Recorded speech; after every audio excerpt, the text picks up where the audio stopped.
विधायक दीपक केसरकर के खिलाफ शिवसेना उद्धव बालासाहेब ठाकरे गुट की ओर से 27 मार्च को वेंगुर्ला में भव्य मोर्चा निकाला गया। ठाकरे सेना की ओर से यह मोर्चा तहसीलदार कार्यालय तक पहुंचाया गया। आंदोलनकारियों ने आरोप लगाया कि दीपक केसरकर का भोंदू बाबा अशोक खरात से संबंध है और उन्होंने विधायक पद से इस्तीफा देने की मांग की। साथ ही इस मामले की SIT के माध्यम से जाँच कराने की भी मांग की गई। इस मोर्चे में महिलाओं की बड़ी संख्या में उपस्थिति देखी गई। आंदोलनकारियों ने कहा कि सावंतवाड़ी निर्वाचन क्षेत्र की प्रतिष्ठा खराब होने के कारण केसरकर को नैतिकता के आधार पर इस्तीफा देना चाहिए। अब देखना होगा कि ठाकरे गुट की ओर से केसरकर के इस्तीफे की मांग आखिर क्या नया मोड़ लेगी। जय भीम। लोकशाहीच्या आधारावर आम्ही जो आज मोर्चा काढलाय, मोर्चाचं मेन कारण आहे जे देशामध्ये भारतामध्ये वेगवेगळ्या युद्ध चालू आहेत आणि युद्ध परिस्थितीला जो प्रश्न मेन डावलता जो मेन प्रश्न उभा राहिला तो अंधश्रद्धेचा आणि यामध्ये सामील असणारे सर्व राजकीय पक्ष आणि त्यातले आपले सर्व राजकीय नेते आणि या राजकीय नेत्यांमध्ये कोकणवासियांचे आमदार दीपकभाई केसरकर यांचा देखील यामध्ये समावेश आढळून आलेला आहे।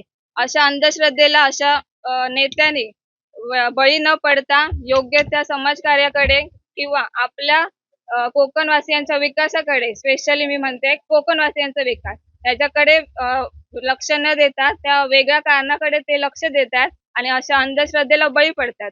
आज योग्य त्या जे योग्य आमचे प्रश्न आहेत ते इकडे सुटले जात नाहीयेत, नको त्या गोष्टीकडे जास्त लक्ष केंद्रित होते। जर अशी समस्या उद्भवली तर कोकणवासिया किंवा आपले भारतीय म्हणून ही समस्या अत्यंत धोकादायक असेल आणि यातून आपला कोणताही विकास होणार नाही। यातून आपण अंधश्रद्धेकडे पुन्हा वळले जाऊ आणि आपली पुन्हा एकदा अधोगतीच होईल। माझं सर्वांच्या वतीने अशी विनंती राहील की ज्या पदाला जो व्यक्ती लायक नाहीये त्या पदाचा त्यांच्याकडून भारत सरकारने राजीनामा घ्यावा आणि योग्य तो आम्हाला न्याय द्यावा आणि त्या पदास जी व्यक्ती योग्य नाहीये, शिक्षण मंत्री म्हणून नाही किंवा मंत्री कारभार सांभाळण्याचे योग्य नाही, तिचा तातडीने राजीनामा आमचे घ्यावा ही आमची नम्र विनंती।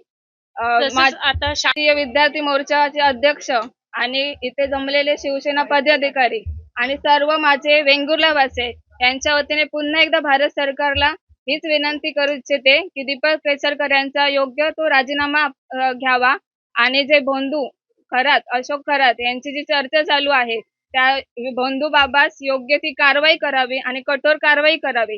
यामुळे समाजात वावरणारी प्रत्येक स्त्री ही स्वाभिमानाने आणि सुरक्षिततेने वावरू शकते, हीच आमची विनंती राहील।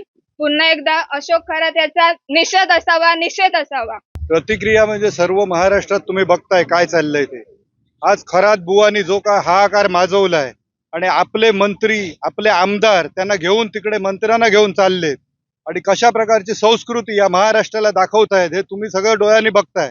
आता ह्या विरोधात ह्या मोर्चात शिवसेनेच्या सर्वसामान्य नागरिक सुद्धा सहभागी झाले आहेत, कारण जो काय प्रकार आज चाललाय महाराष्ट्राच्या समोर येतो हा अत्यंत लांछनास्पद प्रकार आहे। जशी ती एल्फिस्टन फाईल आपण सर्वांना बघतोय की त्यामध्ये वेगवेगळे प्रकार समोर येत होते जगाच्या आणि कुठेतरी हे गॅस सिलेंडरच्या वाढीमध्ये युद्धामध्ये त्याकडे दुर्लक्ष झाला, परंतु असेच काहीशे प्रकार हे महाराष्ट्राने पाहिले आणि त्याची सुरुवात ही आपल्या मतदारसंघामध्ये कोणतरी त्याचं प्रभावीपणे पुढे होतं हे सगळ्यांसमोर येतंय। हे अतिशय वाईट आहे, अतिशय महाराष्ट्राच्या राजकारणाला शोभणारं नाही आणि याचं आम्ही आज शिवसेना वेंगुर्ला तालुक्यातर्फे तीव्र निषेध करत आहे आणि अशा आमदाराने आमच्या भागाचं प्रतिनिधित्व भविष्यात करू नये ही आमची सर्वसामान्यांची मागणी आहे।